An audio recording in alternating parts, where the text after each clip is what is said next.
Okay, I do believe we might or might not be alive.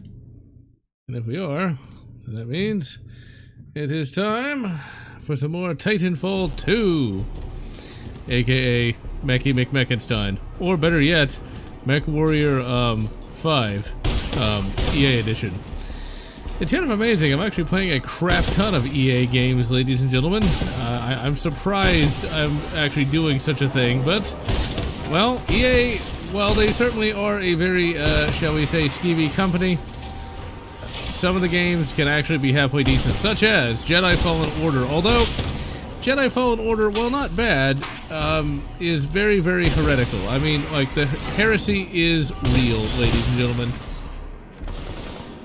And hello, Emperor Snake. And excellent. Getting a new PC, that is always an enjoyable experience. Or once a game would practically not even run, or run at a very low frame rate. And then when you get a new one, it runs like it never had before. That reminds me of when I finally got my Dell PC. I thought it was the greatest thing ever. I could finally run Jane's World War II aircraft, like, I guess at 60 FPS. I'm not entirely sure what the frames would have been back then. Whereas before I'd run it on a laptop, and on that laptop the propeller looked like a square box. That's how weak that laptop was. I would love to review Jane's World War II airplanes, but unfortunately, getting that to work on a modern PC is probably not an easy thing to do. At least I'm assuming it wouldn't be an easy thing to do. Seeing as how that's like a Windows ME program, if I'm not mistaken. I've not played that in probably almost 20 years, so... that's one of those classic World War II flight sims, though. With a bunch of cool planes, it had its own little virtual museum, oh my god! And of course, the best plane in there was the Supermarine Spitfire. Literally the sexiest airplane ever devised. And hello, Ross Dude. The week was all week and never ending. It never, ever ends. It never ends. Let's see. And hello, Digga Dirt. Oh, dearie me, I am quite tired indeed, but, you know, the show must go on. I'd like to actually start doing some reviews of old flight sims. It's just one of those things of getting those things to work, not easy. My favorite is still European Air War, but I have not played that in about 2 decades. It's ridiculous. Mainly because it's one of those games that didn't even run when I upgraded to XP, much less on like a Windows 10 machine. And I don't think it has a GOG release. Now, one of the other flight sims I'd like to do is Secret Weapons over Normandy, but that's not really a flight sim. That is much more of a arcade game more than anything else. Salvo Corps! Oh my god, it's a Macross Missile Massacre. But with that in mind, though, Jane's combat aircraft for World War II is still my favorite. No, it's not. European Air War. I don't know. It's hard to decide. European Air War has less presentation, but it has more planes. So it's hard to make that decision. They're both good. Let's just leave it at that. Good work, pilot. Your skills are greatly improving. I'll read that in just a moment. Nigga. I don't remember anything about that book. I know I own it, but I'm not sure if I read it or if I just forgot everything about it. If I'm not mistaken, Nagash, like, I don't remember if they stopped him or not. Or I know he eventually. Oh wait, I probably don't want to spoil that. Even though technically Nagash is, or Nagash, how do we pronounce his name, is now the god of death in. Good idea. Thank you, pilot. Is now the god of death in the modern day Age of Sigmar. And the less said about the Age of Sigmar, the better, because my god is Age of Sigmar crap. What with the Sigmarines and oh, fire dwarves. It basically reads like a 12 years old idea of a 12-year-old idea. Blech. Somebody who is 12 years old who came up with the greatest fantasy ideas ever. It's pretty crap. and certainly doesn't hold a candle to the... Also, I absolutely love this part here. Okay, wait a minute. This guy here, BT here, his one weakness is a grappler arm. He's like this badass killing machine, and yet... Pilot, I cannot free myself. Cooper. We'll rescue you in a minute. It's obvious that we need a good ground segment. But still, though, it's like, he can't free himself from my grappler arm? Seriously? Oh, Age of Sigmar. That is... It's sad that they killed off the Warhammer Fantasy series. That was still by far my favorite of all fantasy. Although I've been trying to get into more fantasy books as of late. I picked up an omnibus called, well, The Dwarves. Writing's not too bad. It's about the dwarves fighting your traditional fantasy enemies. We'll see if it does anything different. And I just finished a book that is a mixture of science fiction and fantasy. I mentioned it last week. It's called Sufficiently Advanced Technology by Christopher Nuttall. It's where basically the culture from the Ian Banks novels, or think of like a super federation, discovers a planet with magic. I just finished that today. It has a pretty good ending, and it actually explains how magic works in a fairly satisfying way. Basically, magic in that well, not even in that universe, magic on that planet is where the various magicians use are able to manipulate the quantum foam. And I don't want to spoil the ending of that because it's a book I really do recommend. Mainly because it actually has multiple characters and the characters are actually entertaining to read. But it's one of those things where that was a pretty clever idea on how magic works. My only problem is I was hoping... Nah, that's a spoiler. Never mind. That's a problem. It's too easy to spoil a book like that because it actually does have a twist. Well, mostly a twist ending. Let's see, does this have what I think it is? No, it doesn't have it. Damn.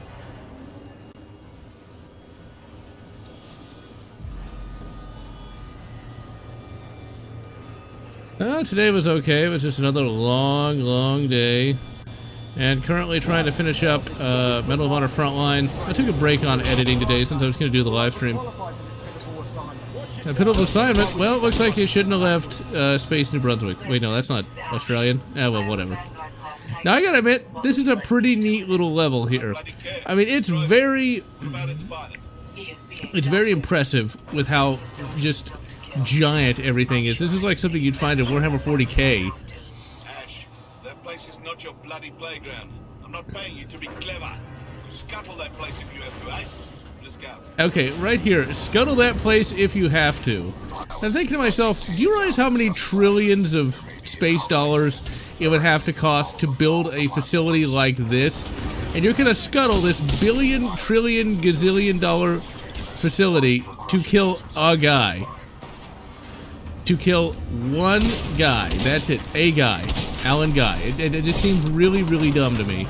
That's definitely where you can see we've got some video game level writing here. It's like, destroy the whole place! Wait, why? I mean, even if he thwarted our plans, at least we still have the giant facility to, you know, like, build ships and shit for later, you know? Maybe that would make sense. It's just one of those things where, yeah, this is definitely a video game. That does remind me, before the tragic ending of the guy who played Odo, Rene Abadabadabadu, how the fuck you pronounce that guy's name, he actually did some voice acting work for some video game, and I don't remember what game it was. And basically, the writing for that game was so good, he actually asked the question of, wait, this is for a video game? It's like, I want to know what game that was. Because if it has writing good enough for Odo, maybe it's worth playing. Just have to see. Aliens, the female war. Breaks the will, salute. That would be a spoiler. I cannot tell you, Ross Dude, what actually happened to Rip. It is explained. Actually, it's explained twice. In the original... Now, Female War came out after Aliens Earth War, which was the original comic. So, Ah, damn, that's a big spoiler, though. If I tell you that there's two different, you know, reasons for why Ripley comes back. See, that's kind of hard. All I can say is the original Aliens trilogy, Alien sequel trilogy, came out before Alien 3.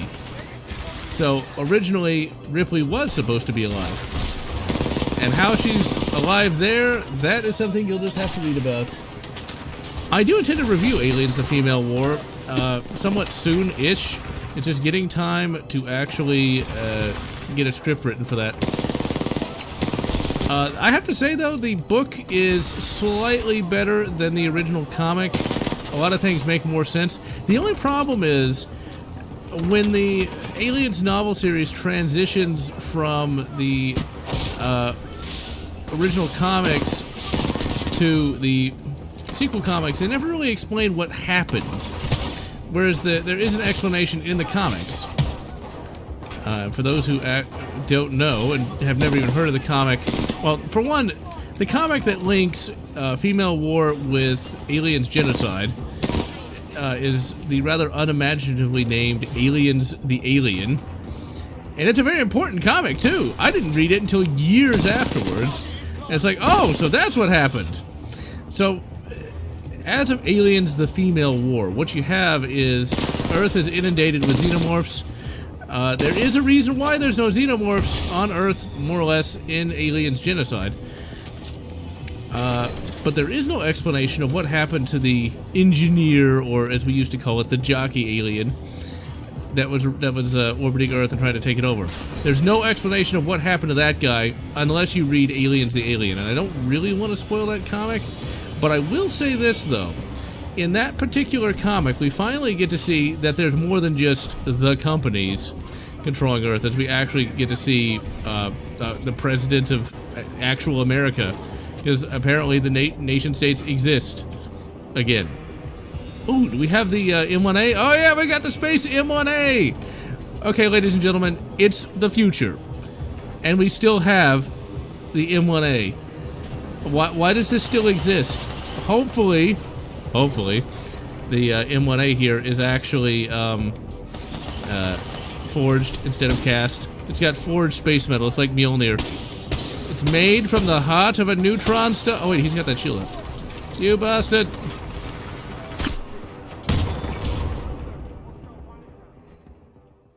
No, they did not know Ripley's fate from Alien 3 at all.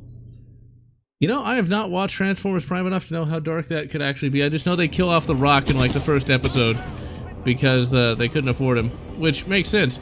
It's like, when you hear, you know, The Rock playing a Transformer, you know he's not going to be around for very long, or his career has fallen on hard times.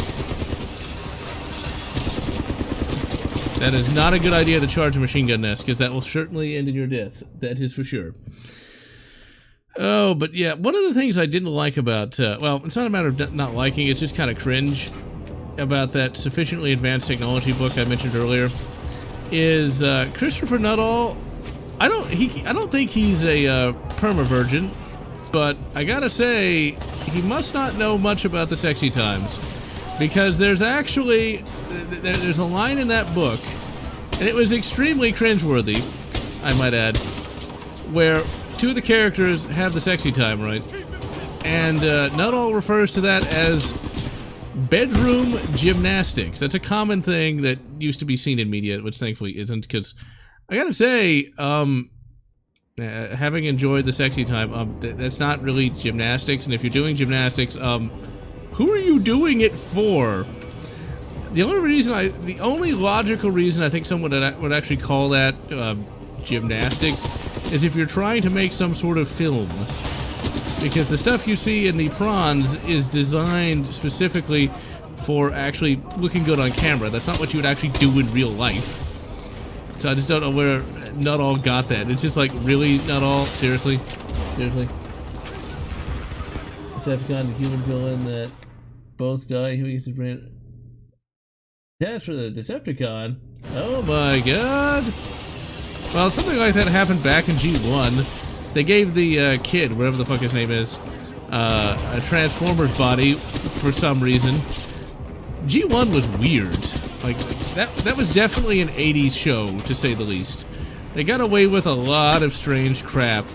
Like, for example, there was one episode of G1 where one of the characters, the Jeep, whatever the hell his name is, found a naturally occurring pool of electrium or something. Some sort of real-world metal that apparently is impervious to space blaster bolts for some reason. And it's just a naturally occurring pool, and all the Transformers just take a dip and become invulnerable to their laser shots. It's like, that seems very unlikely, but okay. It's just one of those things where that is definitely a series from the 80s. Because, like, in the 80s, you could just kind of do anything for, well, any reason. That makes me want to make a, Taken through an area stocked with prefabricated structures. We are not far apart. Now, when I first played this game, I had no idea what they were actually doing here. It's like, what exactly is this? I thought this was for, like, some sort of colony world, and then if that's the case, then how bad are the, like, how bad are the villains really if they're, like, building, you know, prefabricated houses for colonists, but whatever. But I'd love to make a book series where it's sort of like an 80s world, where, like, the A-Team exists, Airwolf exists, and all of that. Like, you'd have to change the names, of course, but, like, where all these fantastical elements actually make logical sense within their world. Because then you have to ask yourself, like, how is that 80s more advanced than our 80s? One of the things about the 80s is, like, computers in the TV shows were all way more advanced, like, well, Kit from Knight Rider, which is a self-aware talking car. I think it was a Trans Am or something that had all sorts of powers that it could have, and, like, I don't think Airwolf could talk, but Airwolf was like some sort of supersonic helicopter. It was the 80s. It just kind of happened. I have no idea who Ellie Fanning is. I do not recognize that name at all. Resident Evil 3. You know, I have not played Resident Evil 3 in a very long time. I don't remember it being that bad of a game. Let's see, if it was a celebrity... Well, for one, it wouldn't be like some sort of Hollywood celebrity. That's the first thing. Because, yeah. Because, Hollywood. It would probably be a classical actress from the mid-2000s that is currently retired. Let's see, without potentially getting this video demonetized, let's see, how far can I go with a name? Let's just put it this way. It's somebody that has much more thickness than anyone in Hollywood currently has. Just saying. Eventually I need to replay some of those Resident Evil games, because I remember nothing about Resident Evil 3 other than that you can get a lot of guns from the starting safe, and you could actually reload your own ammo, and I think there was like acid rounds for like the AR. Yeah, coming soon from Tula. You've got acid rounds! Oh my god! But it kind of wears the barrel out way too fast. Let's see. Where exactly do I need to go? And once again, I gotta point out that this is actually a real video game, unlike a lot of the COD offerings from the modern era. I mean, look at this. We actually have levels, we've got things to do in them, and it's very, very impressive. I'm quite surprised and quite impressed that well, Sledgehammer Games can actually make a real game if they're given the freedom to make a real game. I mean, like, this is legitimately fun. I'm actually kind of at a loss for a game to play in my off time, because I want another game kind of like this, because this was really, really fun. Yeah, it was kind of mindless, but, you know, when you just want a game to shoot enemies with... Oh, crap. Oh, yeah, that's what I'm doing. Run! Still think it needs just a little bit of slow-mo. I don't know what the RE3 remake did so wrong. I haven't played it, so... Like, what was bad about it? I mean, if it was, you know, updated and improved gameplay, I mean, what was wrong with that? Oh, yeah, we don't ninja our way up there. What do we look like? Ryu Hayabusa, or how the fuck you pronounce that for Deadpool? RE8? I have not. I have no idea what that's gonna look like. I guess I should have looked it up. I didn't even know there was an RE8 trailer. I have not been really paying attention to that much gaming news as of late. Well, except for the fact that, that Doom DLC looks like it's going to be pretty good. Even if it is really just more of the same of what we already got. I mean, it's not going to be anything that amazing, I would think. Of course, I say that, and, well, I might be wrong. Prove me wrong, Bethesda! Prove me wrong! Damn, I hate being right all the time. And we're gonna smack him! That's, oh, I can hack him? I didn't know I could do that. Maybe I should have done that. Maybe we could just hack him by touching him. That's exactly how hacking works. We give him the old bad touch. Because set pieces. That Doom Eternal DLC is gonna be something, alright. I don't think they can really ruin it. What's really kind of weird, though, this is one piece of gaming news that I do know, is that, well, Microshaft owns Bethesda now. So could there be a Halo Doom crossover? I sincerely hope not, because neither one of those people can really work in that universe. Now, I would like to see an id Software created game where you play as an elite fighting the Flood. That'd be a lot of good ripping and tearing. I'm not really sure where they go from here when it comes to Doom, though. Like, where exactly... Jump! Oh! I totally planned that! Totally planned this. Oh my god, look at all that verticality.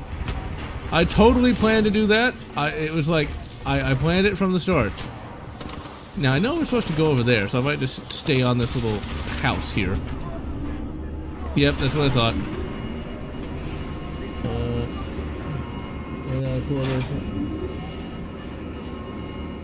I don't remember Resident Evil 3 being that linear, but then again, it's probably been, well, 5 years since I played the goddamn game. Pilot, are you alright? I'm perfectly fine. My luck, this place is gonna turn itself inside out. I'm not really sure how that would work, but sure, that'll be fine. Circumstances.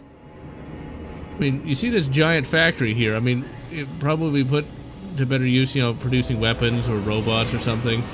But whatever, it looks cool, and that's all that matters. Now, what you'll find that this is really for is for, like, simulation and crap. It just seems like this is a bit over-elaborate for what what they're using it for. Oh, was the original one? I guess the original one wasn't like that. I don't remember. I haven't played the original one in a very, very long time. I see.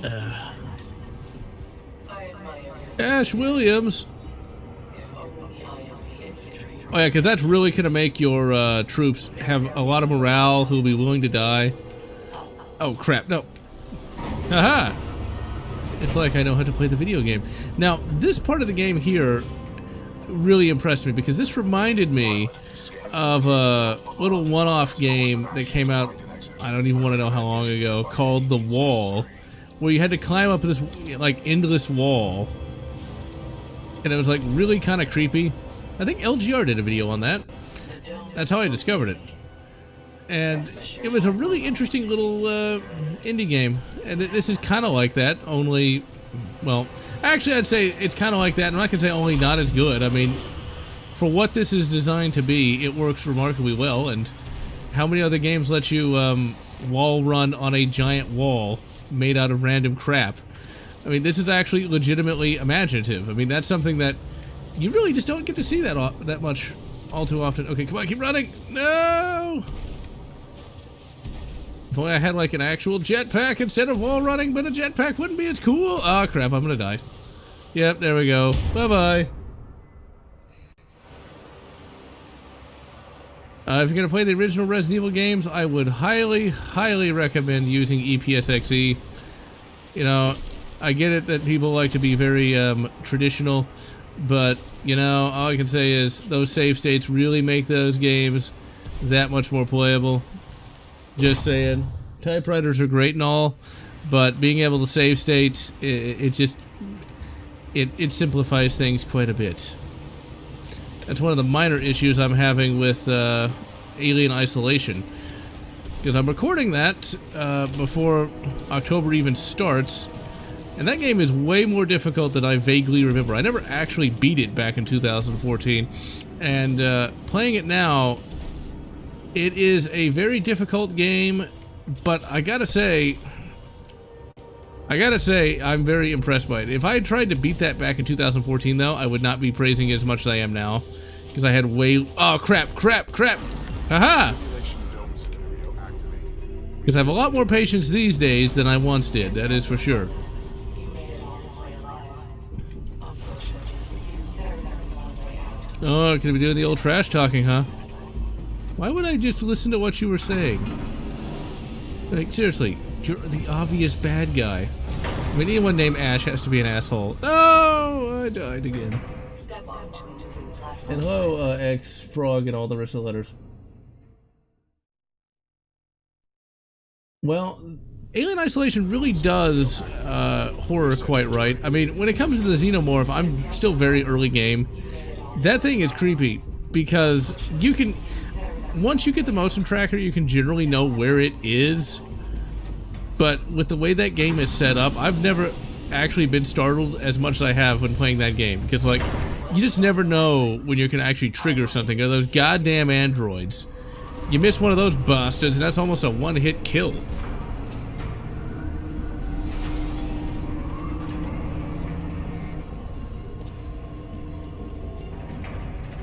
And yeah, that is Alien Isolation is a rare treat, that is for sure. Although the graphics are kind of crap, though.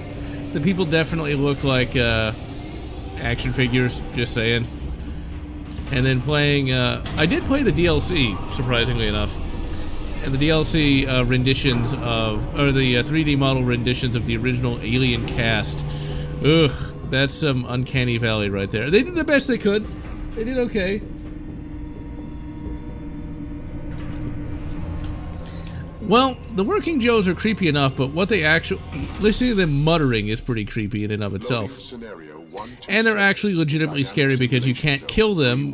Well, I can't kill them yet. All I have is that revolver. Now, we shall see how impressive you truly are.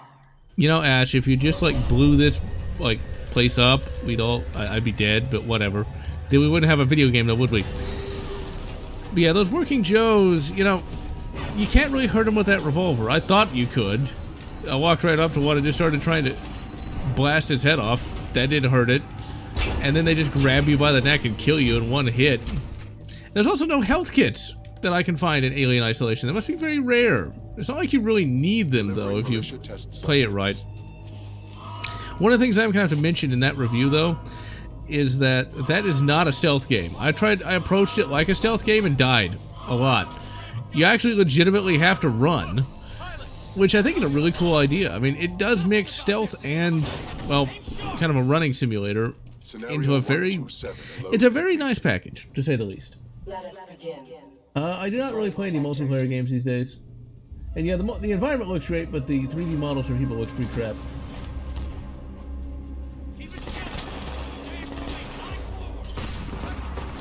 Five or six headshots? Holy crap. Heart rate is accelerating. Are you in distress? You could say that. Your heart rate is exceeding 170 beats per minute.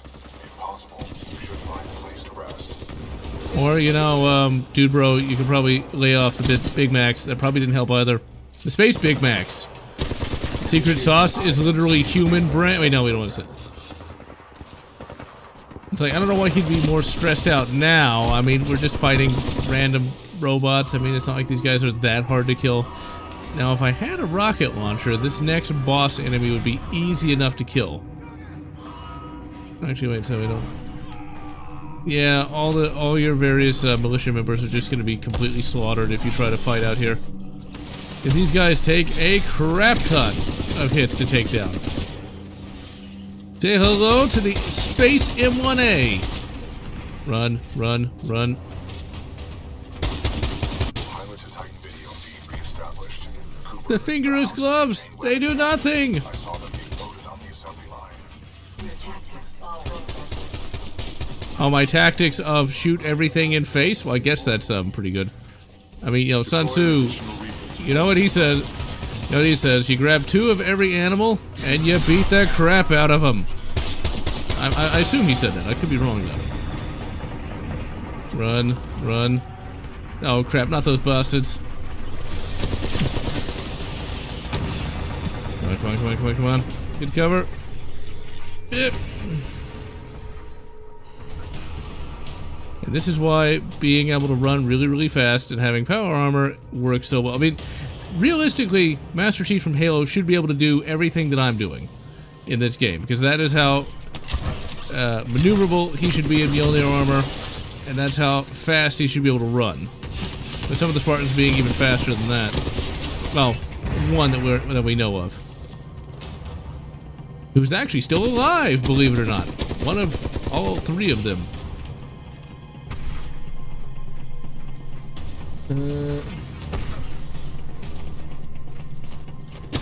Well, I'm doing some type of running. Oh, did I get him? By the power of hit points, I have the power!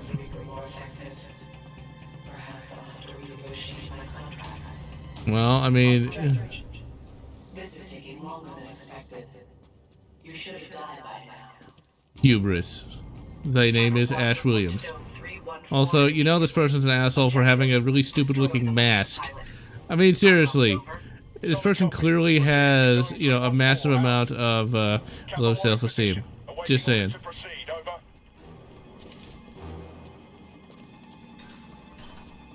Well, this is our on-foot segment. We'll get our mech in a minute. Ooh, give me that, let's see. Kappa 1, eliminate the militia pilot. You are cleared to engage. Opening the door. Squad, prepare for dome breach. Oh, yeah, I remember this part. It's like, you would think, why not just send a mech after me? I have no means to defend myself against it. Just saying. Might make a little more sense to do that, but then again, we wouldn't have a story now, would we? Although I just died from them, so oh well. I guess they didn't need to do that. I think BF-109 isn't bad. I think for me, my favorite Kraut airplane will still be the FW-190. I mean, you got, what is it? 420 millimeter cannons in the wing? Holy shit. That is not something I'd want on my tail, that's for sure. Although I don't think the Germans used tail chasing tactics, so it doesn't really apply. Chuck grenade. And run. Ah, I blew myself up this time. I became bored with life. Oh, the reason why Jedi Fallen Order is heresy is multiple-fold. The first big piece of heresy is simply the fact that one of the Night Sisters has a TIE Interceptor about 10 or 20 years before it was ever designed. You had the TIE Advance X1, which was too expensive, and then out of that you had the TIE Interceptor. And the TIE Interceptor didn't start being deployed until shortly before the Battle of Endor. So there's no way a Night Sister would just be flying around in that bloody thing. I think I pissed her off, BT. So that's the first bit of heresy. The second bit of heresy is we're gonna rebuild the Jedi Order. Where is Luke in all of this? Still a kid? Okay, then clearly, you know, your player character and all the other rebels, I assume, have to have failed miserably because clearly the Jedi Order doesn't exist by the time Luke is around. Then, of course, you have the other issue of the Night Sisters. It's implied that, no, well, actually, that's where the Clone Wars comes in, and the less said about that, the better. You know, although I have to say, I'm not going to complain too much about Night Sisters, because that means that technically, the writers of Jedi Fallen Order at least had some idea that courtship of Princess Leia was even a thing. But still, though, the whole idea that the Inquisitors are also Night Sisters, and then the other problem, the other heretical bit is why in modern Star Wars and Trek are these multi-mile long ships on planets? Would it not make a tremendous amount more sense to, you know, scrap them in space? And wouldn't it make more sense to have your giant ships in space? No, you're not. Point taken. Ash out. That makes no sense. For the price I'm putting on his head, you can buy all. I'm just saying, why would you hire mercenaries that basically don't do what you want them to do? And why would you blow up this giant fucking facility that must cost who knows how much? This is Ash. I am sorry to report, due to your inability to complete the security breach, I have been forced to scuttle the entire colony. And she can just do that. You may consider this overkill. It is. I Okay, suggest but you back. here's my problem. Alright. How does this make any sense? So she can just do that. She can, as a mercenary, as a hireling, she can scuttle a multi-gazillion-dollar facility. What? Why? Why would you ever allow just a low-level employee, essentially, to do that? I mean, can you imagine how much this facility had to cost? This place is falling It's apart. like, I suggest yeah, it's one of those things where the logic is real. And I get that Jedi Fallen Order is supposed to be Disney canon, but it just doesn't make too much sense to me. And just the TIE Interceptor is what really gets me, though, because it clearly shows a contempt for canon and a contempt for well, some of the more legendary games and stories from the original EU. But whatever. I'll let the TIE Interceptor go. Maybe the story's really good, although that remains to be seen. I do love the fact that everything is really huge in that game, though. To the point where, you know, you got this giant citadel you have to go to that's, of course, huge. That no one else has found because...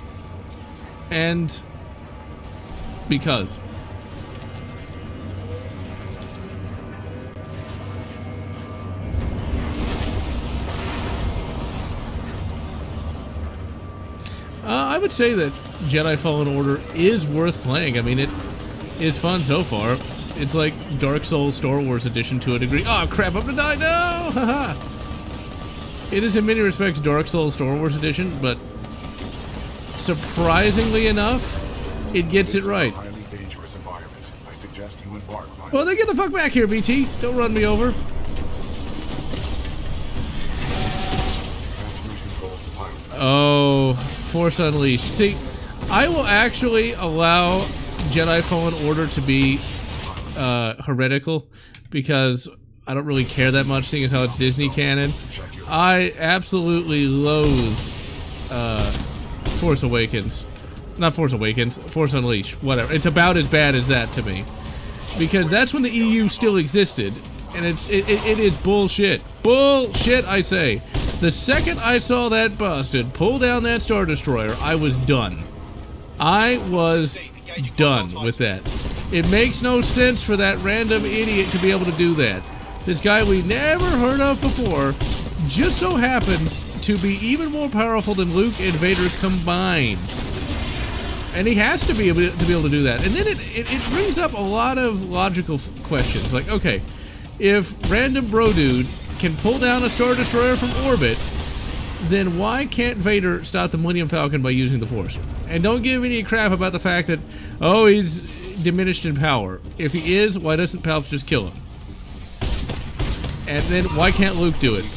Luke should be even more powerful than Anakin Skywalker was at his prime, but clearly he isn't. It's just like, it's bullshit.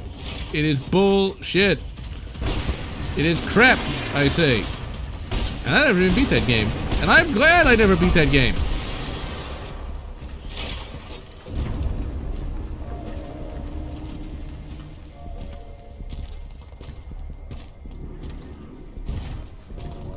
It's like, that was one of the first Star Wars games that I did not even want to buy, because I knew it was just completely eradicating canon.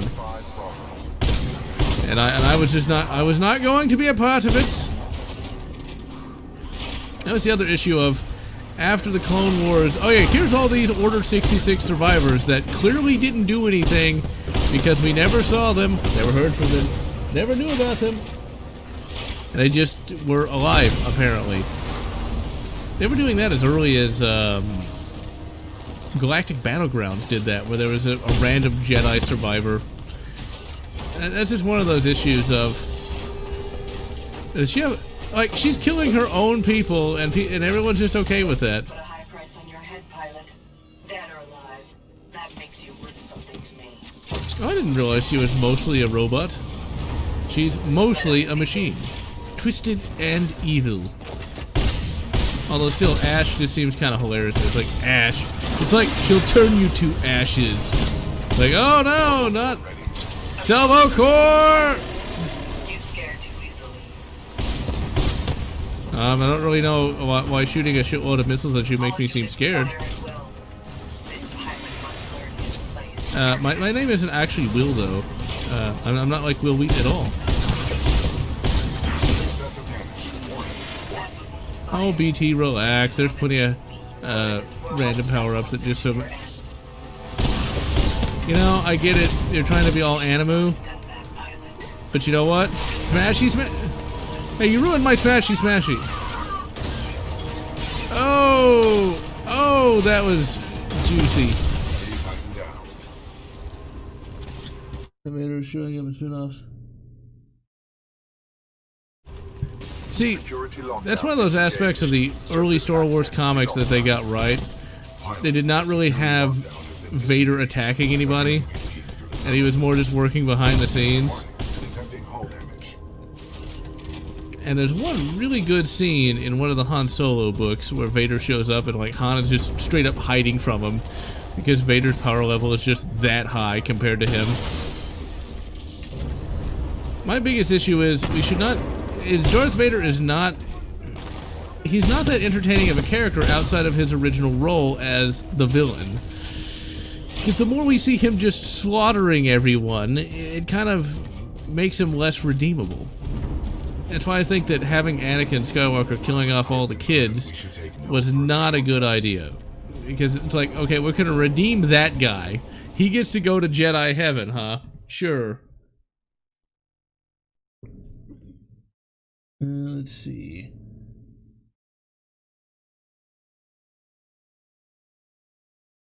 Oh, cracked screens. That is not fun. Not fun at all. I haven't actually cracked any screens on my phone, but I've had a bunch of them just straight up die. Like, they just shut off, and the amount of money that would be required to resurrect them is more than a new phone would cost. You know, I've not seen Rebels outside of a few clips, and yeah, Rebels looks like something. You know, Ashoka, whatever the fuck her name is, you know, it's not watching Clone Wars, I had no idea of her significance, but watching some of the clips with her in it, I can definitely see that, oh dear.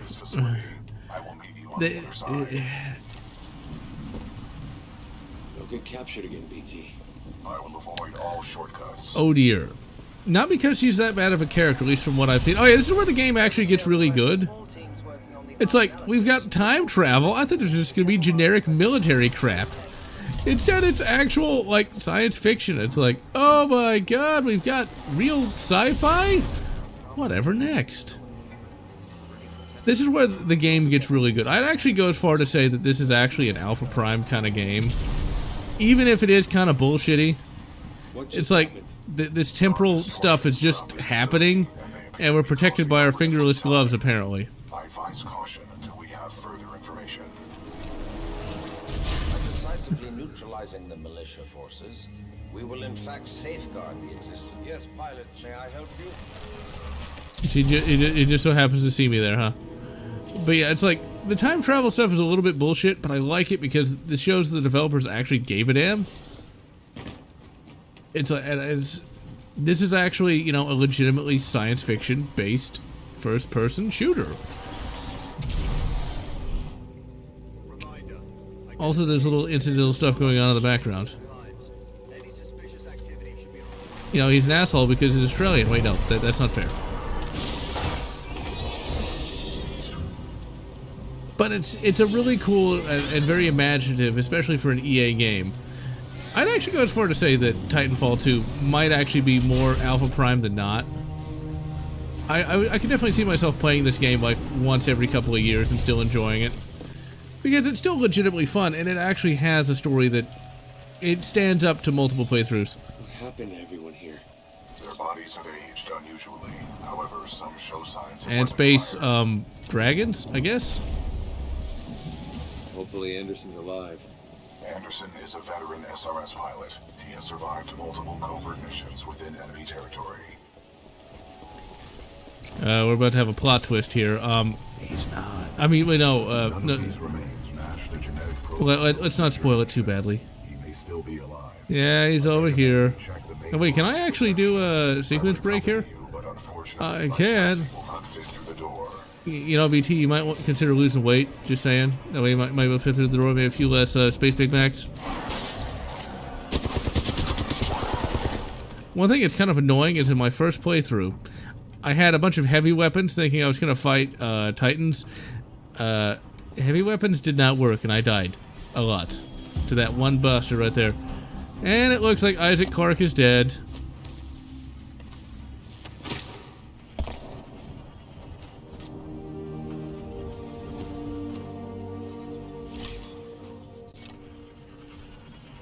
BT, I found Anderson. He's, in the ceiling. Well, at least he's not a fly. Rendezvoused with Major Wait. Anderson. That's cold, BT. Correct. Anderson's current temperature is 17 degrees Celsius, below the Wait, how much threshold is that in of freedom survival. units? I don't speak your communist metric units. 17 degrees isn't that hot. Wait, no, I lost it. Oh, I scripted all 3 of the videos. I just haven't had a chance to record them yet. Ah, the Han Solo adventures. Death of Anderson. Command of For some, Special one of the things I Operations point out is now transferred. that is those are some of the earliest Star Wars adventures ever. I didn't know how old they were. From Commander Sarah They were actually some of the first prequels for Star Wars ever. 2 weeks ago, we intercepted IMC comms. They Where found was this holographic camera located, though? discharged at this location, Seems creating seems a little distortions. cinematic. Just I saying. want SRS on the ground to infiltrate the facility. Also, that is pretty get some answers. impressive. This wrist-mounted device we recovered during Operation Grizzly should protect you. It should, You know huh? the IMC have contracted Kugan Blisk and his mercenaries to protect something critical there. So watch your back. And Anderson, you know how much I love writing death reports, so don't go it alone. The SRS is a team. Well, see, there might not be any I in team, The data but there is an that A. collected appears to be incomplete. We are Yes, let's go bound get the for rest of his body. Special Operation 217. Recommend we locate Anderson's wrist mount. Yeah, I have read before Splinter of the Mind's Eye. I didn't see I any will get to that in device just a on moment. proceeding. It must be on the other half of his corpse. Really? I never would have guessed. Detect a breach in the security services building. I will provide access. Oh yeah, he's gonna blast it. But I will remain here and scan the ring structure. while now you this is actually investigate pretty the impressive too. Like the facility. animations on BT. Now he shouldn't need to point that because he's a robot. But whatever. Nice. Maybe next time you can throw me. Wolverine. Let's see, X. Here we go. Splinter of the Mind's Eye has aged tremendously when compared to the Han Solo Adventures, and that's not just nostalgia talking either, because I actually hadn't read the Han Solo Adventures in a few years, and those books hold up surprisingly well. Splinter of the Mind's Eye is much more of a science fantasy kind of thing, and it works, but it's definitely not as enjoyable of a story as the Han Solo Adventures. Han Solo is just a cool character in general. I mean, that's one of those things. Luke isn't bad, but Han Solo is not necessarily unique, but the way he's done it really sets him apart from a lot of the other characters. Luke is pretty basic. He's of course your traditional hero, whereas Han, he's just got a lot more going on in terms of personality. Eventually I do need to review Splinter of the Mind's Eye because it is important in some respects, but it's only important for its for the fact that it is the first EU novel. What ended up happening with Han is just the fact that so much of what would become future canon comes from that particular series. Like, we get the Victory Star Destroyer, we get the Corporate Sector Authority, we get a huge chunk of the original EU's history. Whereas Splinter of the Mind's Eye, we've got a meeting with Vader that goes nowhere, and they find a magic space rock. that's about it. And there's some, and seeing as how Splinter of the Mind's Eye came out before Empire Strikes Back, there's a bit of, shall we say, unresolved sexual tension between a man and his brother. Wait, no, a woman and, wait, no, I messed it up. Oh well. Yeah, there's a little bit of issues between Leia and Luke, because at the time they weren't supposed to be related.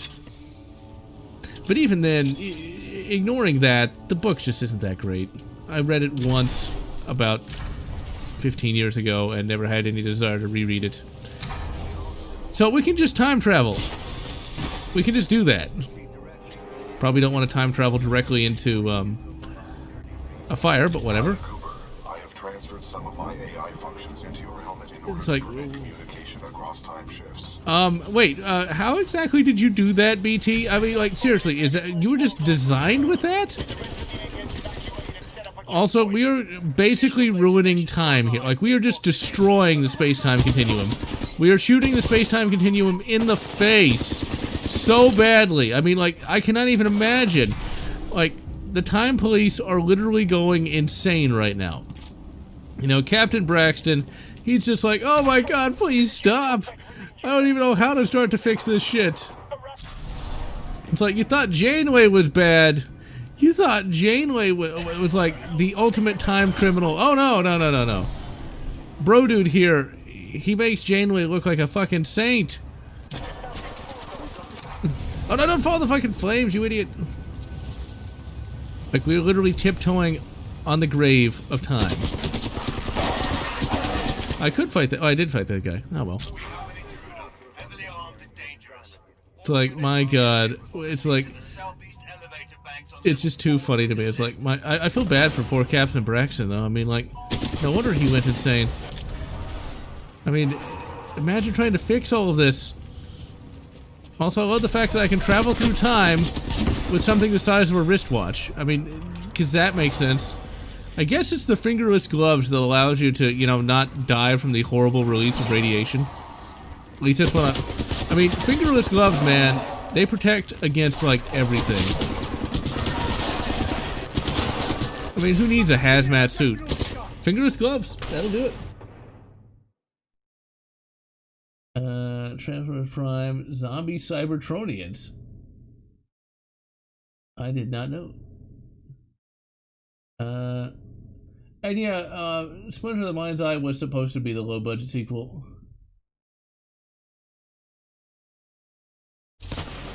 Hey, you know, she saved 7 of 9 because 7 of 9 was hot. I'm not gonna... I may, ladies and gentlemen, have read a, Fatfix about, I almost said Han Solo in 7 of 9. See, that I could get behind. But a Fatfix of, Janeway and 7 of 9 getting together. It's, rather interesting. Honestly, I can see it happening. And smack him! Let's just keep breaking all of time. It's just like, we're just gonna destroy the galaxy thanks to all of the universe-ending paradoxes. Let's see, I guess we gotta jump up here. My only issue with Fatfix is usually the writing is so poor it's positively laughable. They just so... It's a good thing the test must be completed, otherwise we'd create such a massive time paradox that the entire galaxy would be destroyed. Wait, BT, this doesn't make any sense. The IMC found something, all right. It can fold space. You know, like, if we do this at this time period, wouldn't they know that he knows about this? If I go back in time, if I go forward in time, that makes sense. But if I stay back in time, it's just so many issues here. Anderson out.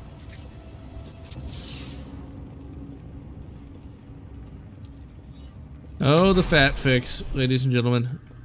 That was something I used to enjoy as a teen. What's actually kind of funny, though, is people today These damn kids today, they just don't know how good they have it with their porn hubs and their telephones, and I just died. Back in my day, we had books, and we liked it. If you ever get a chance to read Kingdoms of the Wall, a book I do intend to review, that was the that's not a Fatfix. It's a classic science fiction book, but in many respects, there is some FAP material, if you're old like me.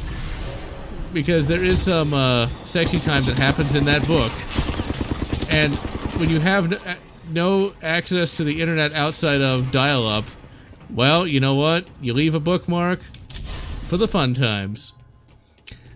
So yeah, be very thankful that you live in the future with telephones and Pornhub and all the rest.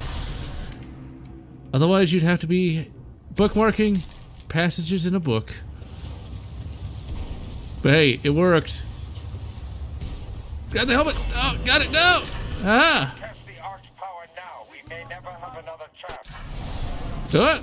Zulu 6. Press the arc. He created a time paradox. So, flux capacitor. Watch out, grenade! Grenade out! Maintain position! Yeah, it wasn't that bad, but it still wasn't easy, that's for sure. Although I wonder whatever happened to that Fatfix I read all those years ago. I thought it was actually kind of clever back then. This is probably almost 20 years ago now. I thought I was actually being kind of sneaky by printing it out. Oh my god, dot matrix printer! The full weapons power source is called the Arc.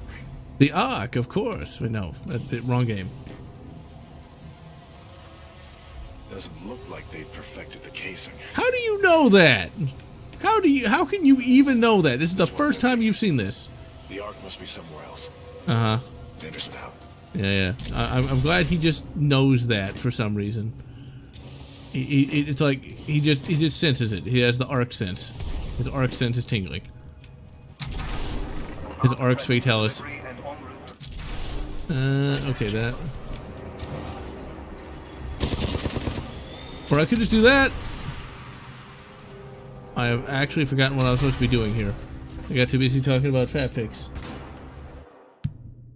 Oh, that sucks for us, dude.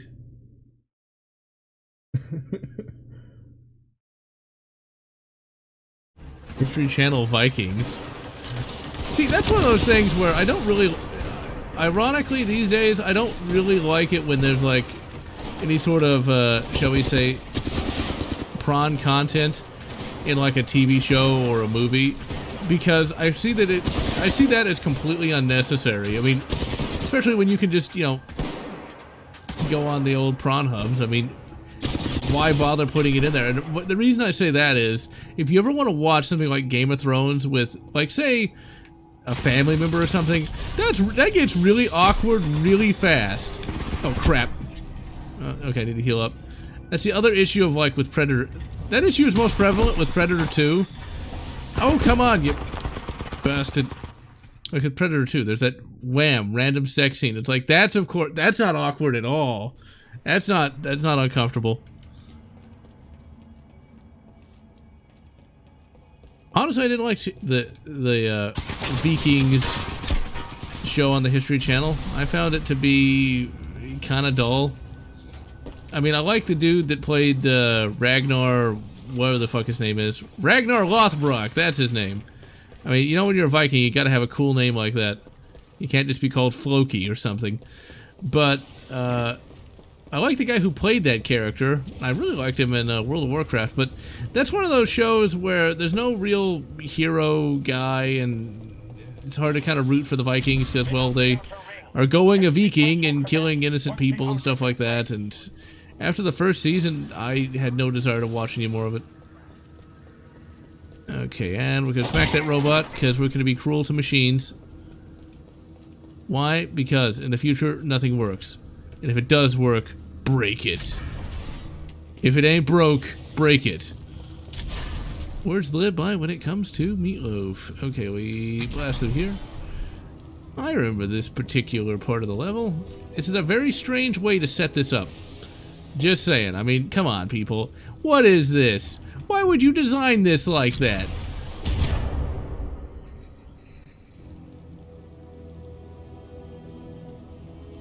Hello, Joe and Jack. I mean, that is oddly convenient. At least no one's named Furlong. No, don't fall! What's kind of funny, last live stream I mentioned that Craig was like the wimpiest name ever, and now in multiple books I've actually seen the name Craig. So, yeah, I don't know why. Now that name just seems to be following me. No, get over there! No, don't fall! The platforming here is a bit annoying, but it's not bad. I still gotta ask though, is there glass there? There should be, but there's not. What's the point of that console? Who's gonna stand there? Let's see. I would not want to work for the IMC, that's for sure. I bet they have to work on the weekend too. Every weekend. For months. Thank you, Corona. Thank you so much. Okay, there we go. Let me jump over here. There we go. Now, you can jump through that, or you can do this. Free running, motherfucker! Or I can go back in the past and have to shoot space cats. I think I'd rather fight the space humans. Not the drones! I'll use my space Glock. Speaking of Glock, there is going to be a Glock project. Well, it's not going to be made into a video just because YouTube doesn't allow that. Or at least they say they don't. I've seen a lot of videos on Project Glock, so I guess some are allowed. I'm not going to risk it. Just because I'm not particularly that big, so I don't know if like they'd crack down on me or not, but there is going to be a video on a custom Glock at some point soon. By which I mean probably in the next month or so.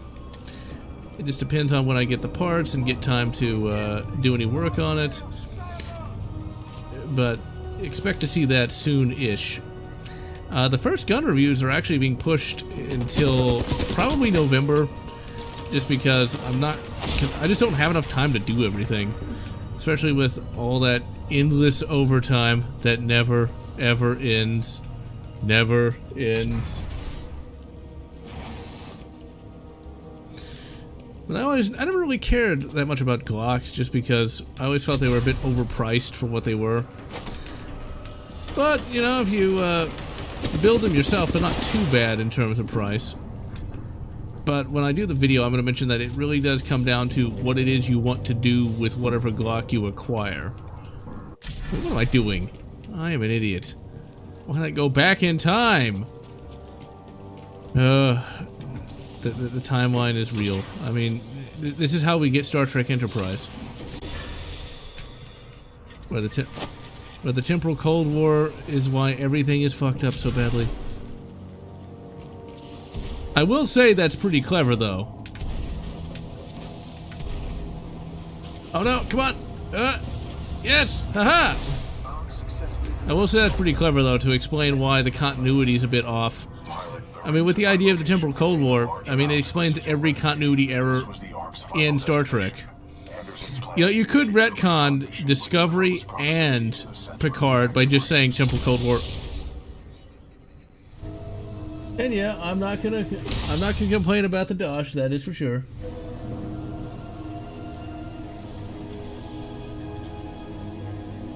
Let's see.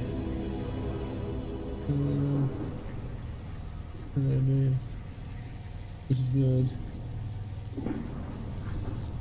Only 25 more years. Hey, that's less than me. Okay, let me try to remember how to do this real quick.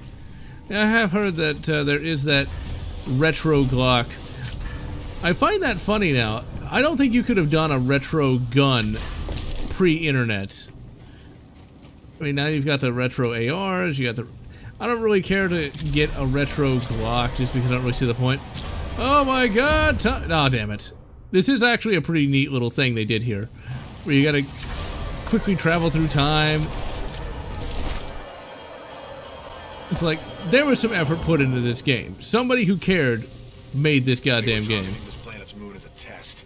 This damn thing was just a test. One of our own planets is next. They're going to hit Harmony, and they've moved up the timeline. I have to get this intel to Sarah. Right there, pilot. I'm located. Who is filming that fight? Ooh, that was a sweet kick. Oh no, the time travel! That was Major Anderson's final recording. Cooper, based on your recon of this facility, I may have a plan. Meet me outside. You may have a plan. Does it require me getting blasted by rads? But yeah, this does have a time travel component, and it is somewhat reminiscent of Singularity, although I will be a bit heretical and say I like this more than Singularity to a degree.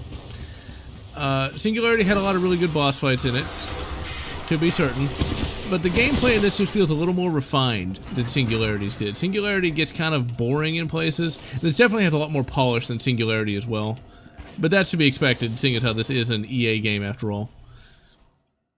Let's see... 80 hours a week? Ugh, that just sounds painful. As far as I know, Titanfall 1 did not have a single player. Well, it had a single player like Quake 3 Arena had a single player. You basically just play through all the various matches and then that's it. So since I don't do multiplayer, I didn't bother getting Titanfall the singular. Let's see, what's it gonna respond to? Retro Walther P38s. I think that would be more expensive than it would be worth. I've considered getting a P38. It just doesn't. I just don't really see the point to it, seeing as how it uses the exact same operating mechanism as a Beretta 92. But I did come very close to getting a Walther P1, but ultimately I talked myself out of it. When fighting two-legged predators is slightly easier than the four-legged ones. Alright, you bastards. It's over the top of the fucking food chain. Smack him! Smack him! Now, realistically, with how much kinetic damage Dude Bro here takes, these creatures shouldn't hurt him, like, at all. Because, like, if I'm falling from, like, 100 feet, that's gonna hit me a lot harder than that bloody thing. Unless my math is off, which it probably is. Because, well, I'm bad at math. I've located the controls to extend the bridge to the rings. I've marked it on your HUD. Could you please not run over me, you bastard? Find the control. Whatever actions you took in the past have caused the remaining automated security systems to be quite hostile towards us in the present. Well, they probably would have been hostile towards us no matter what, because technically... Now see, that looks awesome. I can't imagine how many rads that's putting off, but whatever. Now, where did this guy want us to go? Oh, there it is. Oh, yeah, now I remember, because I think there's a couple of Titans in here, if I'm not mistaken. Oh! I kind of got rocked there.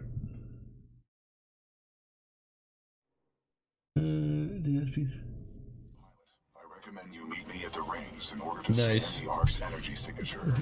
Very nice indeed. Yeah, the P38 is a pretty awesome pistol, though. I mean, it was one of the earlier double actions. Although, I remember when I first learned of that pistol back in the day, I thought that, like, somehow, and I have no idea why I thought this, but somehow... Oh crap, that thing's still alive! Run, run, run! Squirrel tactics! Okay, those bastards are over there. Okay, we gotta go over here. The hell with the safety protocols. Initiate the test immediately. My hacking knife! It's like a data spike, but it's a knife. So, like, they know a guy is traveling through time, and yet they still think it's a good idea to, you know, activate the Ark here.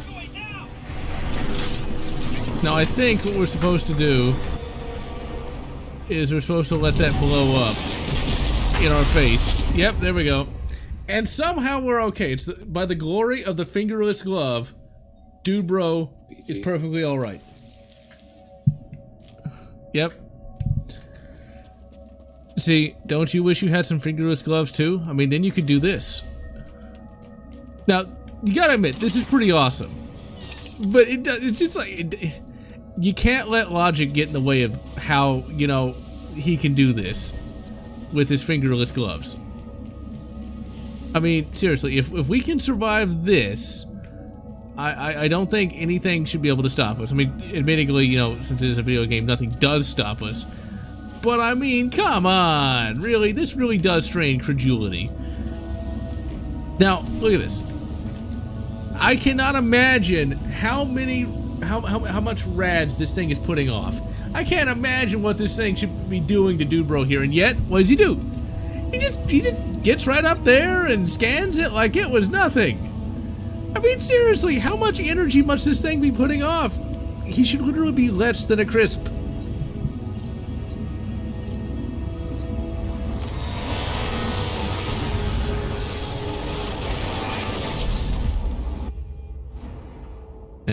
And somehow we're alive.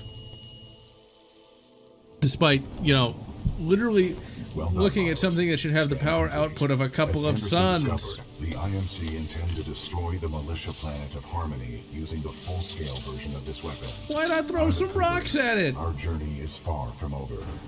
We must get this data to the fleet. You know, I thought this is where the game was going to end, and that's where the multiplayer component would begin. Because it's like, our journey is far from over. Oh god, this is where the multiplayer is going to begin, right? Nope. There's still a whole bunch more game. Let's see.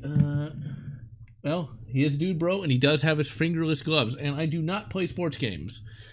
Outside of, like, some of the classic arcade ones from, like, the 16-bit and 8-bit era. The only sports game I ever enjoyed was the NBA Jam game for the Super Nintendo. That was it. Pilot Cooper, Anderson is dead, but we can complete his mission if we can re-establish contact with the fleet. The interstellar beacon ahead will serve our needs. Let's hope someone on our side is listening out there.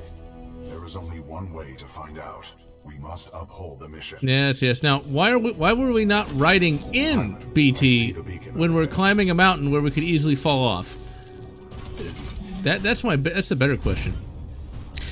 I do like the fact that sound as stupid as that is. I bet that was like mandated by like EA. It's like, it'll be awesome because like he's riding the robot. Well, wouldn't it make more sense for him to be inside the robot where it's a lot safer? I'm just saying. And then like you have the interstellar beacon being this giant dish, because it makes sense if you're going to be beaming a message over interstellar distances, you would have to have a lot of power going into that. And why would I not be in the machine? In fact, can I get inside you? Oh dear. No, I cannot penetrate BT. Wait, no, that's wrong. What is this fog? Scanning. The ground fog is a toxic line. That's a line, all right. Power grid. I recommend you embark when well, I played Wii Sports back in the day. I never really cared that much about sports games, though. The one thing I always found funny about the Wii Sports sword fighting was it honestly looked kind of like you were masturbating the Wiimote. Pilot control initiated. Pilot, I'm detecting Thank you. inside that beacon control room. They are signaling distress. And smack him. Let's see how good. You out there, pilot? Are you reading us? We could use some help over here. I've never even heard of Apex Legends. We're getting overrun by stalkers. Please assist. See, anytime you put something like Grenadier in the title, you know it's going to be awesome. With the militia riflemen. Interesting tactic, pilot. The 3-ton mass of my chassis can eliminate stalkers more efficiently. Oh yes, we're going to pound them. Wait, no, that'd be wrong. Today on Pornhub. Yeah, sports games are never really my thing. I've never been a big sports kind of guy. I just found them mostly boring.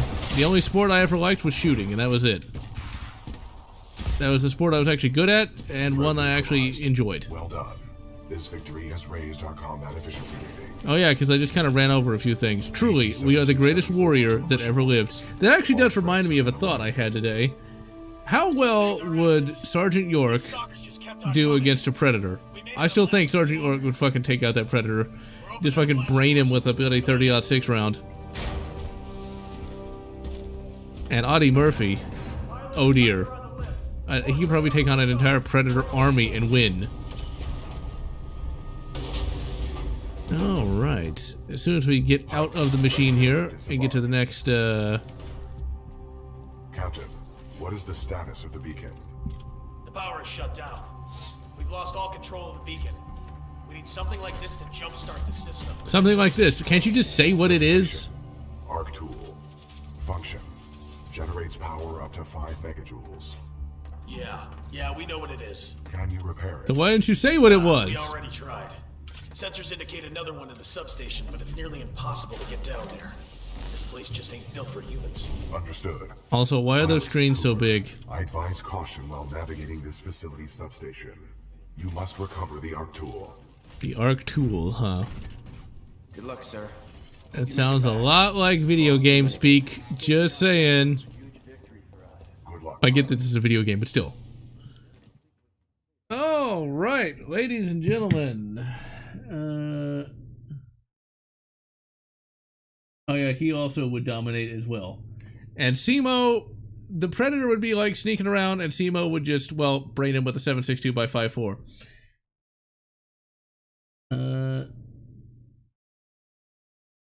And that is always the problem with like NFL, Madden, and all the rest. It's kind of the same game all the time.